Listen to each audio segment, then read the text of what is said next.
I'm live. Am I live? Is this bitch on? I'm back again to do this video finally. Everybody, it's me, the infamous Kiki, looking nuts, looking crazy on camera, trying to get my drive on. Hey everybody, good afternoon, good morning, good evening, whatever you may be watching this at. I'm the infamous Kiki. Welcome to my channel. Please like, share, subscribe, comment on the video if you got things to say. I just did a review on Wakanda Forever. I got cut short because my internet went out. So I was gonna record a second part, but thought I'd said enough. It's definitely a movie that I recommend that you go see because of the fact that it's a long movie. It could have been a little bit shorter. I do see Shuri turning evil. I love the Talocan. I love the Mesoamerican influences. I love it. I absolutely just love it. I love the guy who played Namor. I have such a crush, huge crush on him now. That is my dude. Um, and I recommend everybody watch my video and go see the movie. Um, if you have not seen it, please go see Black Panther, Wakanda Forever. So I'm doing a review, synopsis, thoughts, whatever you may say about AMC's TV show Interview with the Vampire. Now,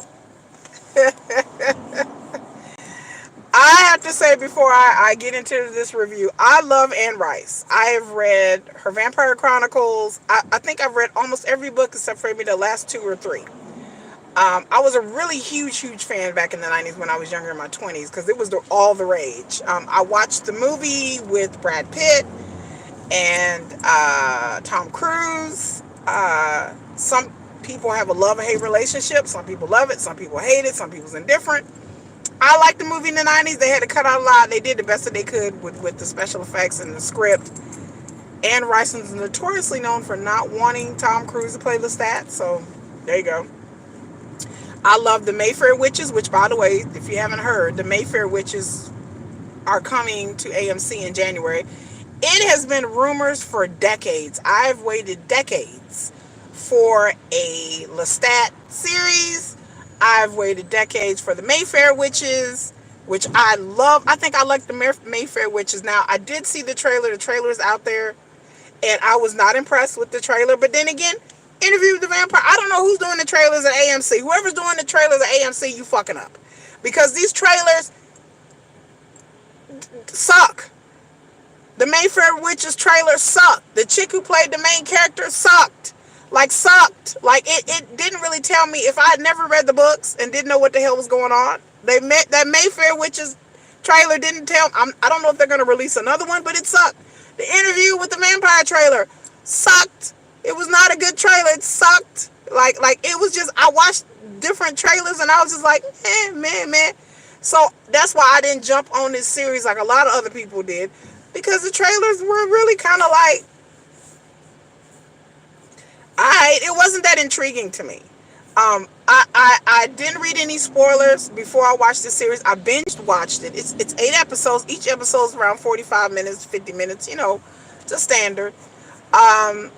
It stars Jacob Anderson, who played in Game of Thrones. He had a small bit part. He was leader of the non-Sully in the Game of Thrones, which he was such a hottie in Game of Thrones. He was a little bit more thicker in Game of Thrones, but he's still a good-looking man.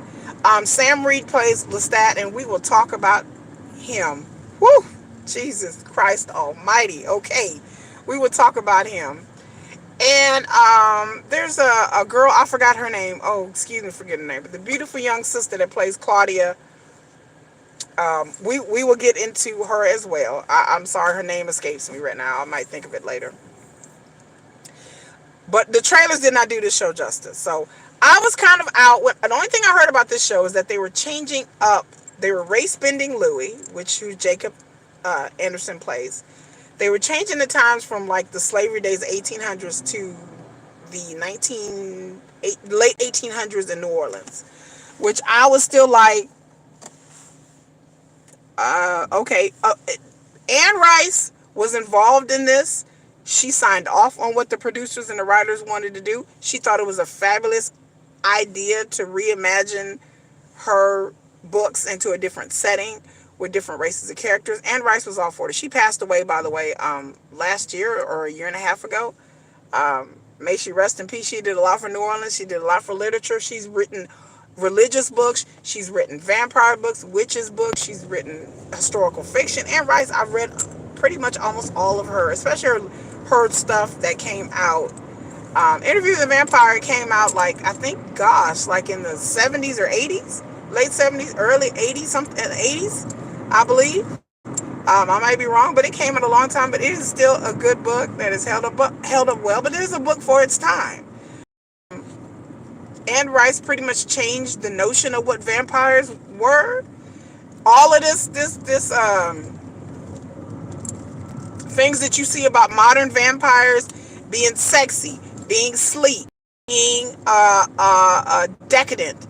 Anne Rice started all that. Before, vampires were very much like Dracula, or they were hideous bald creatures, and they would slink around in shadows. You know, you see those old like Lon Chaney movies where vampires were bald and they had ghoulish teeth and they were ugly creatures. Or a lot of it was just Dracula. I mean, Bram Stoker started it all, but Dracula was a ghoul. Like he was a whole ghoul. Like he wasn't, sliding in your DMs.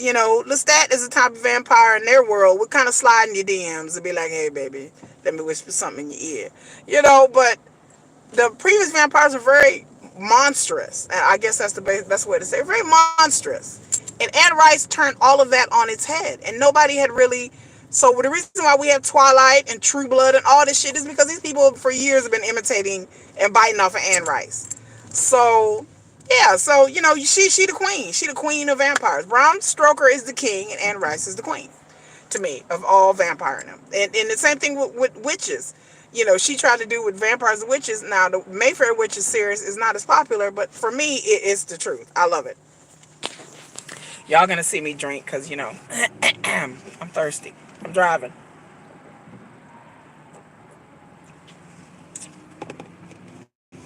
Excuse me. I didn't expect traffic to be this bad, y'all. But,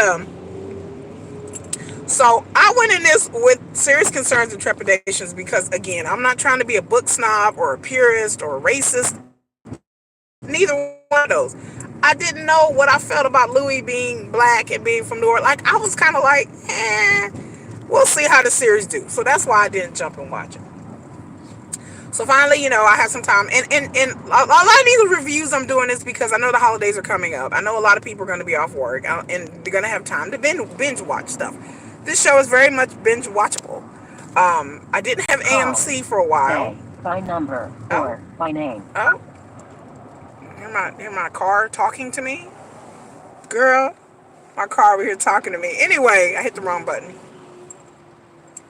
So, yeah, definitely if you have time, I'm going to do some reviews about things that are very binge-worthy. I'm currently watching 1899. If you've not heard about the steampunk show, it's like sci-fi, steampunk, mystery called 1899. Look, I'm going to try to watch this series because people keep telling me it's good and it's amazing. I watched the first 2 episodes and I was sitting there going, I'm bored as fuck. The acting is good, but I was bored. So 1899, I'm gonna watch 4 episodes. If I can't get through it, I'm gonna come back and say, look, people, I couldn't get through it. Because right now, the mystery and the intrigue is real slow. It ain't enough there for me to keep watching for like 10 episodes and everything. So 1899, we'll see. It may be for a lot of people out there, but so far it is not my cup of tea. And I like slow. I don't mind slow. But looking at a dreary ass ship and with dreary ass people doing, everybody in that show is sour. Everybody face like this. The whole cast. They unhappy. They upset. Some of them are crying. Some of them are wet. Some of them are dirty. Some of them are mad about shit. Some of them are getting their ass whooped. Like 1899 is a bunch of dour-faced, sour-faced British people looking upset about everything. And then there's like some mystery and intrigue thrown in there, but there's no horror. There's no, ooh, isn't this spooky? It's like anyway, I won't get into it. It's like a show that's trying too hard. Okay, it's trying too hard to be mysterious, but it's just boring. But we'll see. I don't know. I may pick up. I'm the type of person. I try to give shows a thing. But Interview with the Vampire was not Interview with a Vampire with the Vampire a Vampire. Anyway, it was not. It was not like that. The first episode intrigued me. First of all, I had the wonderful Eric Bogosian who plays the interviewer, and they to where he's already spoken with Louis back in the 70s, just like in the original book. And so now he's speaking with him again. And apparently Louis is updating him on the story. And apparently they first spoke. And Eric Bogosian's character, who plays Daniel Malloy, he's a writer, a journalist, and at the time he was on drugs. He was young and was messed up. So Eric Bogosian is acting his ass off. He's a smart ass. He's smarmy. He's just kind of like, man, I absolutely, absolutely, positively love it. So I love his character. Like I said, I was not sold on this. I was not at all. I was not at all sold on this show. So the first episode, I was hooked. I mean, the first episode, I was like, okay, I'm getting it, I'm feeling it, but I'm still like, a little iffy. And I'm watching it. The first episode, I just kind of had mixed emotions because I was watching it going, okay, this is cool. This is neat. Oh, okay. Yeah, but I'm still not seeing the Louis and Lestat. And then when Lestat shows up, like on the second episode, I believe, I was like, I could see immediately why they picked Sam Reed to play Lestat. Because for me, Sam Reed is Lestat to me, y'all. He is the viciousness of Lestat. He is the charm of Lestat. He is the ain't shit bitch assness.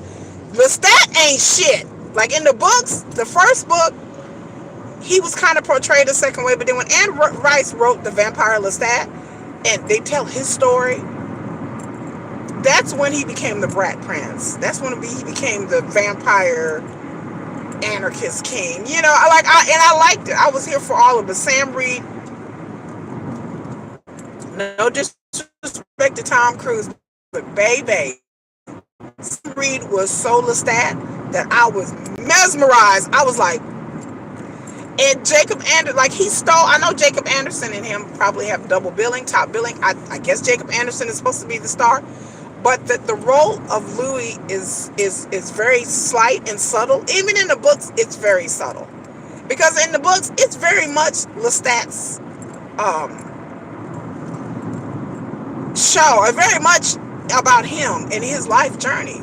The time that he had with Louis was just kind of like a vignette of just one period of many periods in his life. So as to how far this show is going to go, I don't really know, because we've gotten through the first half of the book in the show, And by the way, there's going to be spoilers, so if you have not seen the show, I'm sorry, but I'm going to spoil it for you. You need to go watch it. But I was not on board. Like, again, after watching, I love the visuals and the costuming in New Orleans, and I love all of that. I love New Orleans in the 1800s, early 90s. And they talk about Storyville, which was a real red light district in New Orleans that harbored whorehouses, bars, dance hall, all kinds of stuff. All illegal gambling houses, like Storyville, if you look it up, it's very... I watched the whole documentary about Storyville, so I was delighted that they brought that to the setting, the backdrop of Louis and his family and his fortune, and how he couldn't keep I think they had a sugarcane business that they had inherited from the white slave master, I think a couple of generations ago, and they couldn't keep in business, so he had to basically open up speakeasies in the whorehouse in Storyville. And I thought it was like, okay, that made sense.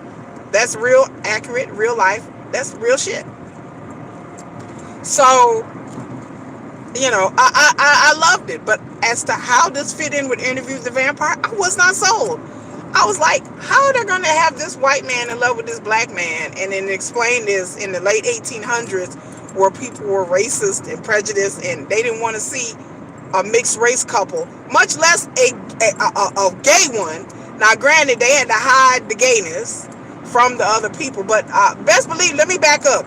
This show is gay. Like, if you offended by gay men being together, this show is gay. Interview with the Vampire, I read some shit online and people are like, I can't believe how homosexual it is. Bitch, what book were you reading? What book were you reading? All them books is gay. If you watched Interview with the Vampire and you thought Louis and Lestat was friends, fuck off. Okay, if you thought Armand and Louis were friends, fuck off. Okay, if you read anything from Anne Rice and think that any of these characters aren't gender bending, bisexual, trisexual, I mean, for God's sakes, in the books, like Lestat, like has an incestuous love affair with his mama. Yeah, they're gonna go there. They're gonna go there. I mean, Anne Rice was controversial for her time. Like, she couldn't lay it all out there back in the 70s and 80s. But for the most part, I was never reading the Vampire Chronicles thinking these vampires were straight. I knew they was gay, gay, gay. Gay, gay, gay, gay, gay, gay, gay, gay. They gay. They gay as fuck.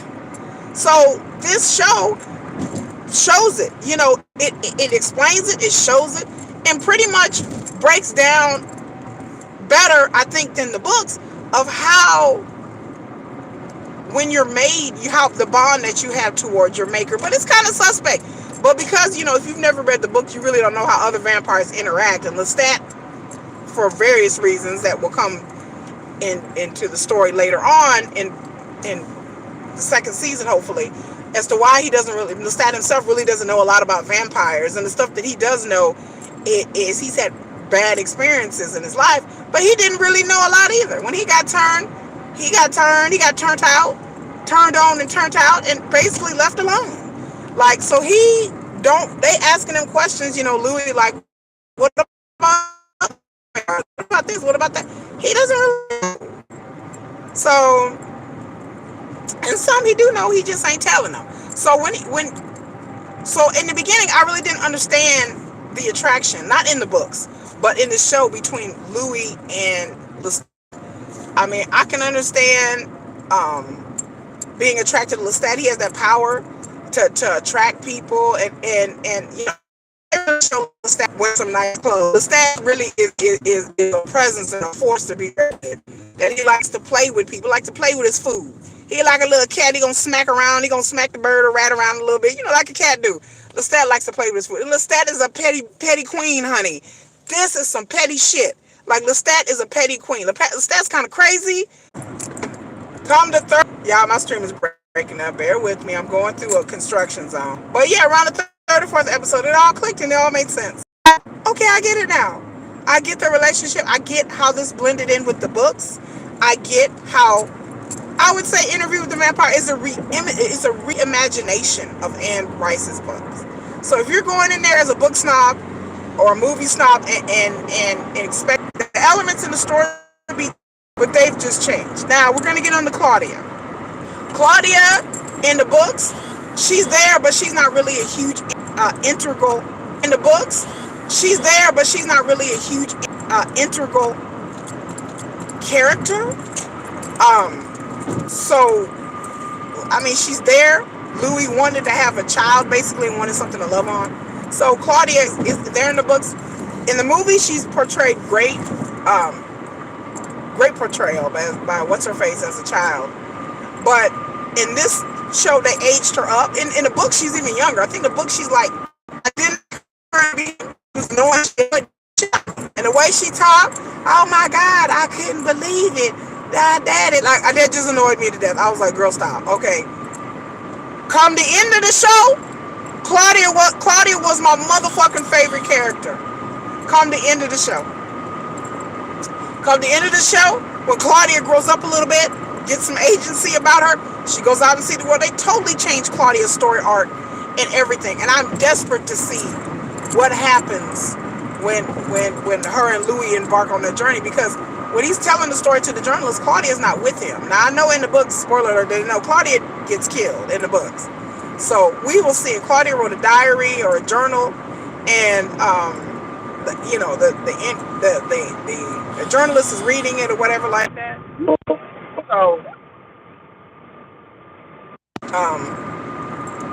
So yeah, Claudia stole the show for me toward the end when she becomes more mature. As age, she's still Claudia. I did not understand what's going on. I did not like the social dynamic, but after a while, all my book snobbery fell away. Me wanting 1800s white story. You keep the same major plot points and the story beats, You can race bend the character, you can change it, but you change it enough to where it's significant, but not too much where you lose the essence of the character. Louis in this show is definitely like Louis in the books. He's a pushover. He wears his heart on his sleeve. Lestat is definitely the Lestat in the whole entire vampire series. Lestat. Claudia as her character, the notion of her character, I would say she has changed the most. But in a good way. They fleshed out her character. They filled out her character. I love when she's mad at Lestat. I love the fact that Lestat has basically trapped her, showed up on the train and trapped her, and made her come back. Like, that was some crazy bold shit. That was so fucked up. That was so fucked up. And so, yeah, Lestat do some fucked up shit. He's an abusive daddy. He's an abusive spouse. And he's very emotionally, mentally insecure. But, you know, Lestat has been through some things, and I can't wait for the second season. So I thoroughly, if you don't mind, you're not intimidated by man-on-man loving, which I'm not. I don't care. These are incredibly good-looking men. So if they want to frolic around and wear great costumes and get in the bed, get in the coffin with each other, not in the bed, the coffin with each other, and make out and be gay and be naked, I have no issues with this whatsoever. I don't have a problem with gay people. So, but yeah, this show has a lot of blood. There's a lot of blood. There's a lot of killing. It's a very, very much a horror show. Unlike the movies, I mean, if you don't have AMC, they do have a 7-day free trial period if you order it through Amazon Prime. And I watched it on the 7-day free trial, and I'm stoked for the second season. I'm excited to see where the writers go and the producers go.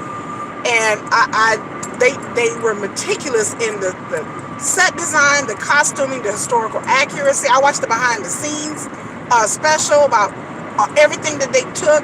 They took real historical sites in New Orleans. You could see the AMC put some money and some time into this damn show. And I can't wait to see them go to Paris and the Theater of the Vampires and all that. I cannot wait to see how they plan to do Paris. It is a gorgeous show. It is a great show. And I understand why people have been talking about it.